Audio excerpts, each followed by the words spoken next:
मैं हूं आपके साथ दिव्या सिंह। वक्त हो चला है अंतर्राष्ट्रीय 5 बड़ी खबर की। चलिए आपको फटाफट 5 अंतर्राष्ट्रीय बड़ी खबर बता देते हैं।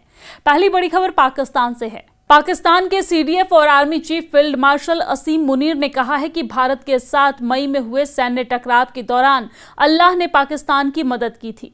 पाकिस्तान के नेशनल उलेमा कॉन्फ्रेंस को संबोधित करते हुए मुनीर ने कहा कि उन्होंने भारत से संघर्ष के दौरान अल्लाह की मदद आते महसूस की थी। मुनीर ने यह भाषण 10 दिसंबर 2025 को दिया था और इसका वीडियो अब जारी किया गया है, जिसे पाकिस्तान टीवी चैनल ने रविवार को प्रसारित किया। मुनीर के बयान ने यह साबित कर दिया है कि ऑपरेशन सिंदूर के दौरान भारतीय सशस्त्र बलों का हमला कितना घातक था। कॉन्फ्रेंस में बोलते हुए मुनीर ने कुरान की आयत का जिक्र किया, अगर अल्लाह तुम्हारी मदद करता है तो कोई तुम्हें हरा नहीं सकता। इसके साथ ही कहा कि पाकिस्तान को संघर्ष के दौरान अल्लाह की मदद मिली थी। मुनीर ने दावा किया कि उन्होंने ऐसी मदद महसूस की थी। मुनीर का यह भाषण सोशल मीडिया पर तेजी से फैल रहा है। और इस साल अप्रैल में हुए पहलगाम आतंकी हमले के जवाब में भारत ने 7 मई की सुबह तड़के ऑपरेशन सिंदूर लॉन्च किया था। इस ऑपरेशन के दौरान भारतीय वायुसेना ने पाकिस्तान और पाकिस्तान के कब्जे वाले कश्मीर यानी कि पीओके के अंदर आतंकी लॉन्च पैड पर हमला किया था। जिन आतंकी कैंपों के निशाने बनाए गए थे उसमें बहावलपुर और मुरीद के जैसे इलाकों में स्थित अड्डे शामिल थे, जिन्हें पाकिस्तान स्थित आतंकवादी समूहों का गढ़ माना जाता है। इसके बाद पाकिस्तान ने भारतीय इलाकों पर मिसाइल और ड्रोन दागे, जिसे भारत की पहले से ही अलर्ट रही वायुसेना वायु रक्षा प्रणाली ने नाकाम करते हुए पलटवार किया। 4 दिनों तक चले संघर्ष के दौरान भारतीय सशस्त्र बलों ने पाकिस्तान के 11 एयरबेस को नुकसान पहुंचाया और इस दौरान कई पाकिस्तानी एयर डिफेंस को भी बेकार कर दिया गया। आपको जानकारी दे दें कि भारत के लगातार हमलों के बाद आखिरकार 10 दिसंबर को पाकिस्तान के डीजीएमओ की तरफ से युद्ध विराम के लिए संदेश आया, जिसके बाद दोनों पक्षों ने युद्ध रोकने की घोषणा की। और इस दौरान मुनीर ने कुरान की एक आयत का हवाला दिया, अगर अल्लाह तुम्हारी मदद करे तो कोई तुम्हें हरा नहीं सकता। और ये संकेत दिया कि संघर्ष के दौरान पाकिस्तान को अल्लाह से मदद हासिल हुई है। पहलगाम आतंकी हमले, जिसमें 26 लोगों की मौत हुई थी, उसके जवाब में भारत ने मई की शुरुआत में ऑपरेशन सिंदूर शुरू किया था। और इस अभियान के दौरान भारतीय वायुसेना ने पाकिस्तान और पाकिस्तान अधिकृत कश्मीर यानी कि पीओके के अंदर स्थित कई आतंकी ठिकानों पर हमला किया। इसके साथ ही दोनों देशों के बीच तनाव बढ़ने के बाद 10 मई को दोनों के बीच युद्ध विराम हुआ था। अब दूसरी बड़ी खबर इंडोनेशिया से है, जहां पर इंडोनेशिया में एक भीषण सड़क हादसे में 16 लोगों की मौत हो गई है।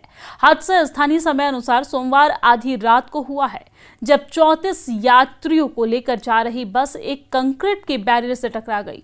हादसे में कम से कम 16 लोगों की मौत हुई और कई अन्य लोग घायल हुए हैं। सर्च और राहत एजेंसी के प्रमुख बुडियोनो ने यह बताया है कि बस ड्राइवर ने बस पर से नियंत्रण खो दिया था और बस एक कंक्रीट के बैरियर से जाकर टकराकर पलट गई है। पुलिस ने बताया है कि हादसे का शिकार हुई बस राजधानी जकार्ता से प्राचीन शाही शहर योग्यकार्ता जा रही थी और हादसे में कई लोग घायल भी हुए थे, जिन्हें इलाज के लिए अस्पताल में भर्ती कराया गया था। बुडियोनो ने कहा है कि तेज टक्कर से कई यात्री बाहर गिर गए और बस की बॉडी में फंस गए। पुलिस और बचाव दल दुर्घटना के लगभग 40 मिनट बाद वहां पर पहुंचे और घटनास्थल पर मारे गए 6 यात्रियों के शव बरामद किए गए। बुडियोनो ने यह जानकारी दी है कि अन्य 10 लोगों की अस्पताल में ले जाते वक्त इलाज के दौरान मौत हो गई। हादसे में कुल 18 लोग घायल हुए हैं, जिसमें से 5 की हालत गंभीर बताई जा रही है और 13 अन्य लोग भी गंभीर स्थिति में चोटिल हैं। मीडिया रिपोर्ट्स में दिखाया गया है कि पीली बस अपने किनारे पर पलटी हुई थी और national search and rescue agency के कर्मियों और पुलिस राहगीरों से घिरी हुई थी, जबकि एम्बुलेंस पीड़ितों और मृतकों को लेकर जा रही थी। और चलिए अब आपको तीसरी बड़ी खबर बता देते हैं। व्हाइट हाउस के एक विशेष दूत ने कहा है कि उन्होंने फ्लोरिडा में यूक्रेन और यूरोपीय प्रतिनिधियों के साथ रूस और यूक्रेन के बीच लगभग 4 साल से चल रहे युद्ध को खत्म करने के लिए सकारात्मक और उपयोगी बातचीत की। सोशल मीडिया पर पोस्ट करते हुए स्टीव विटकॉफ ने कहा है कि बातचीत का मकसद यूक्रेन, अमेरिका और यूरोप के बीच एक साझा रणनीति दृष्टिकोण पर सहमति बनाना था। अमेरिकी राष्ट्रपति डोनाल्ड ट्रंप के दूत ने कहा, हमारी साझा प्राथमिकता हत्याओं को रोकना, सुरक्षा की गारंटी देना और यूक्रेन के पुनरुद्धार, स्थिरता और दीर्घकालिक समृद्धि के लिए परिस्थितियां बनाना है। शांति का अर्थ केवल शत्रुता का अंत नहीं होना चाहिए, बल्कि एक स्थिर भविष्य के लिए एक सम्मानजनक आधार भी होना चाहिए। दरअसल ये बातचीत ट्रंप प्रशासन के महीनों से चल रहे शांति प्रयासों का हिस्सा है। ट्रंप ने युद्ध खत्म करने के लिए व्यापक राजनयिक प्रयास शुरू किए हैं, लेकिन उसके प्रयासों को मॉस्को और कीव की परस्पर विरोधी मांगों का सामना करना पड़ा है। पुतिन ने हाल ही में संकेत दिया है कि वो यूक्रेन पर अपनी अधिकतम मांगों पर अड़े हुए हैं, जबकि मॉस्को की सेना भारी नुकसान के बावजूद युद्ध के मैदान में धीरे धीरे आगे बढ़ रही है। विटकॉफ का सकारात्मक आंकलन ऐसे समय में आया है जब रूस के साथ भी बातचीत चल रही है। क्रेमलिन के एक दूत ने शनिवार को कहा कि फ्लोरिडा से बातचीत रचनात्मक रूप से आगे बढ़ रही है।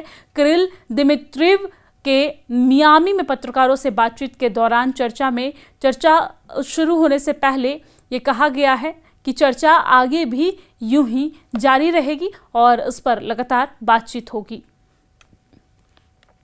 अब चौथी बड़ी खबर बांग्लादेश से है, जहां पर बांग्लादेश पुलिस ने रविवार को कहा है कि युवा नेता शरीफ उस्मान हादी की हत्या के मुख्य संदिग्ध के ठिकाने के बारे में उसके पास फिलहाल कोई जानकारी नहीं है। ये बयान हादी की इनकलाब मंच पार्टी द्वारा शनिवार को अंतरिम सरकार को 24 घंटे का अल्टीमेटम जारी करने के एक दिन बाद आया है, जिसमें हत्या के लिए जिम्मेदार लोगों की गिरफ्तारी की मांग की गई है। समाचार एजेंसी के अनुसार गृह मंत्रालय में आयोजित आपातकालीन प्रेस वार्ता में अतिरिक्त पुलिस महानिरीक्षक यानी कि आईजीपी खांडेकर रफीकुल इस्लाम ने कहा है कि कानून परिवर्तन एजेंसियां गोलीबारी में शामिल बंदूकधारी फैसल करीम मसूद का पता लगाने के लिए सक्रिय रूप से प्रयास कर रही है। उन्होंने कहा है कि हमारे पास फैसल के आखिरी ठिकाने के बारे में कोई पुख्ता जानकारी नहीं है। हमारा पुलिस बल और खुफिया एजेंसियां इसे हासिल करने के लिए काम कर रही है। उन्होंने कहा है कि ऐसी कोई विश्वसनीय जानकारी नहीं है जिससे पता चले कि संदिग्ध देश छोड़कर भाग गया है। और अब पांचवी बड़ी खबर जर्मनी से है, जहां पर जर्मनी की महिला इंजीनियर माइकला बेंथॉस अंतरिक्ष में जाने वाली दुनिया की पहली दिव्यांग शख्स बन गई है।